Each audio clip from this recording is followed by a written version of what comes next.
하나님의 은혜가 여러분들 가운데 함께 하시기를 주님의 이름으로 축원합니다. 드디어 첫 번째 전쟁이 시작되었습니다. 첫 번째 전투가 시작되어서 이제 여리고성과 마주하게 되었습니다. 여러분, 요단 동편에서 건너가려면 여리고는 그 가나안 땅의 첫 번째 성입니다.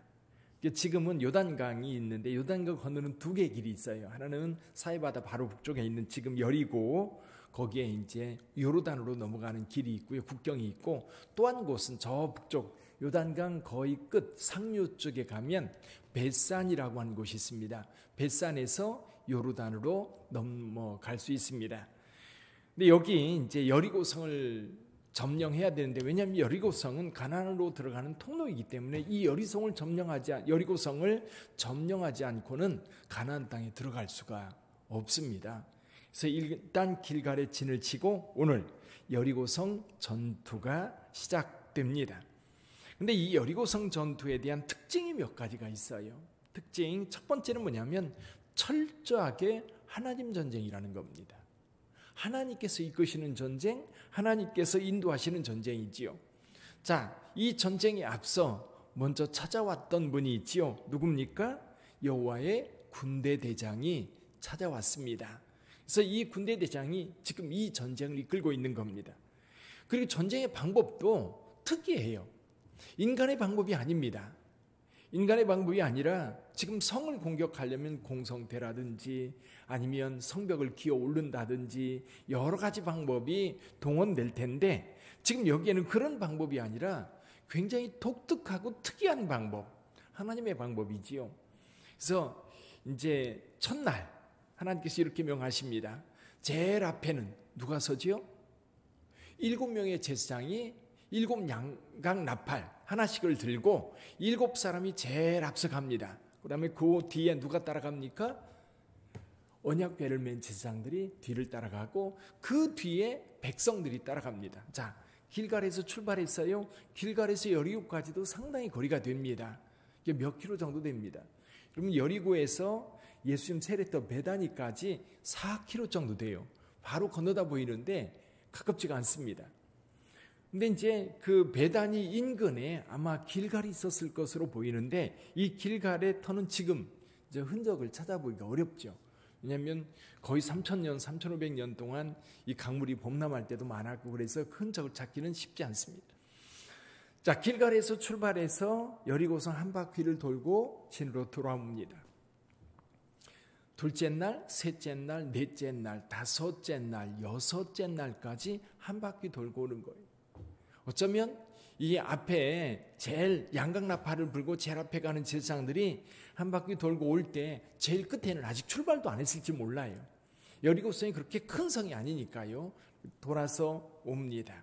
근데 여기 한 바퀴씩 돌 때 이스라엘 백성들이 꼭 지켜야 될 것이 있어요. 그게 뭡니까?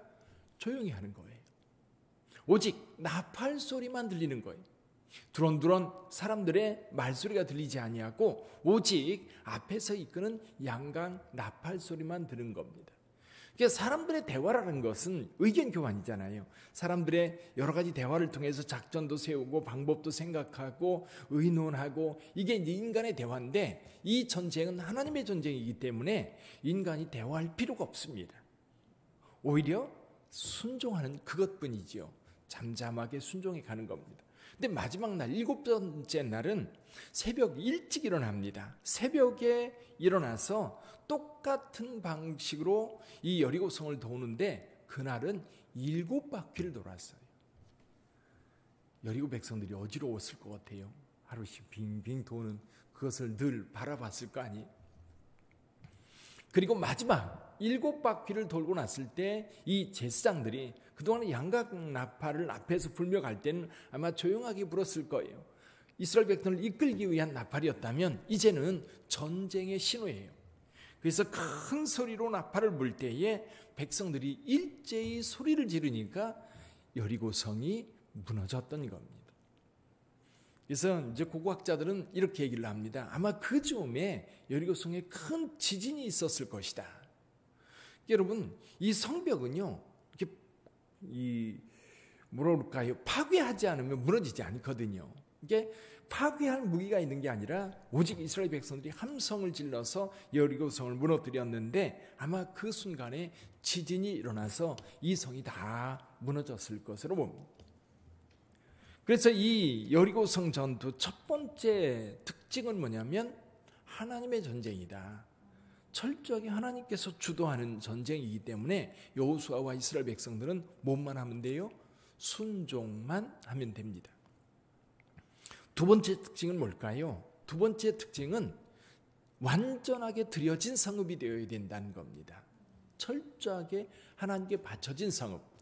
그래서 이 두 가지로 나누는데 첫째는 거기에 생명이 있는 모든 것을 죽여라. 생명이 있는 모든 것을 죽여라. 둘째, 은금동철 같은 금속은 전부 다 모아서 여호와의 곳간에 드려라. 이것을 헤렘법이라고 그래요. 하나님의 전쟁은 철저하게 하나님 앞에 드려져야 되는데 사실 이 여리고성처럼 철저하게 드리는 성읍은 없습니다. 첫 번째 성이기 때문에 첫 번째 것은 하나님 앞에 온전히 드려야 되는 거예요.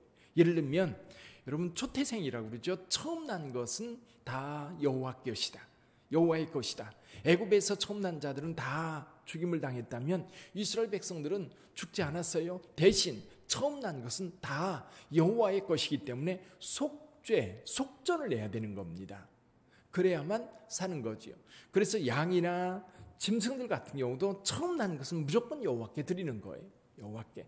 그러니까 이 가나안 땅의 첫 성이었던 여리고성은 철저하게 드려져야 했던 거지요. 우리가 하나님 앞에 서서 나아갈 때도 철저한 드림, 이게 철저한 순종과 철저한 드림이 필요한 거지. 세 번째 특징이 있어요.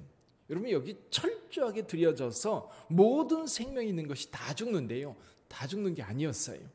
그 가운데에서도 살아남는 자들이 있었어요. 누굽니까?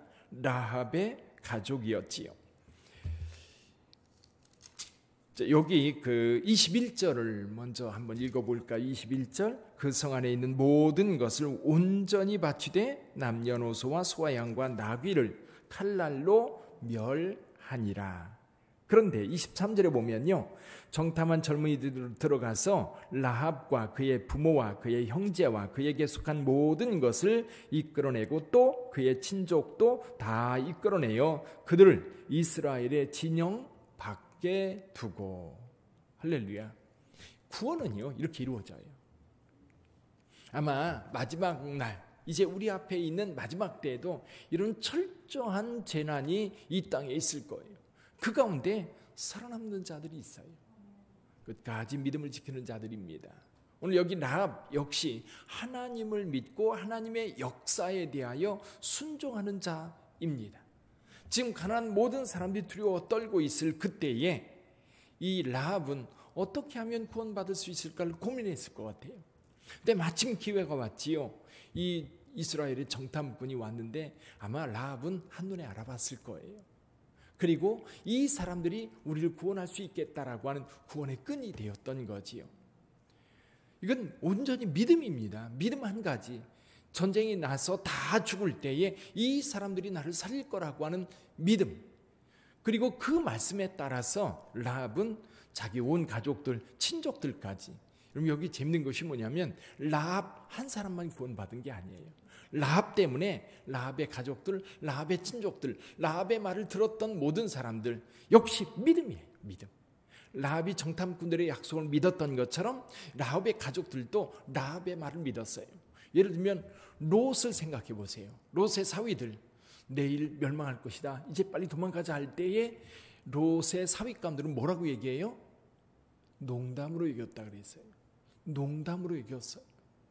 그러니까 농담으로 이겼으니까 함께 망하는 거예요. 함께 망하는 것. 그러나 라합과 라합의 가족들, 라합의 친족들은 라합의 말을 믿었어요. 그리고 그 집안에 다 들어와 있었습니다. 그 집안에 들어와 있는 사람들은 살았어요. 여러분 나중에 도피성을 만드는데요, 17성의 도피성은 바로 여기였어요. 자, 이 세상 죄악이 관영한 이 땅에 도피성은 어디입니까? 예수 그리스도입니다. 그리스도 안에 있는 자들이 구원을 얻는 거고 그리스도 안에 있는 자들이 하나님의 보호를 받는 거예요. 여러분 오늘 하루를 살아갈 때도 하나님의 보호를 받는 여러분 되시기를 주님의 이름으로 축원합니다.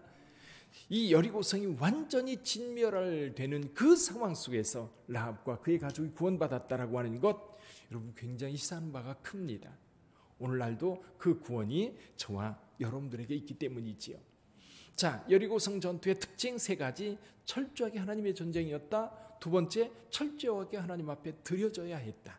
세 번째는 그 가운데에서도 구원받는 자들이 있었다. 누가 구원받았습니까? 하나님을 믿고 하나님의 백성들을 숨겨주었던 라합, 그리고 정탐꾼들이 약속했던 그 약속을 믿는 거예요.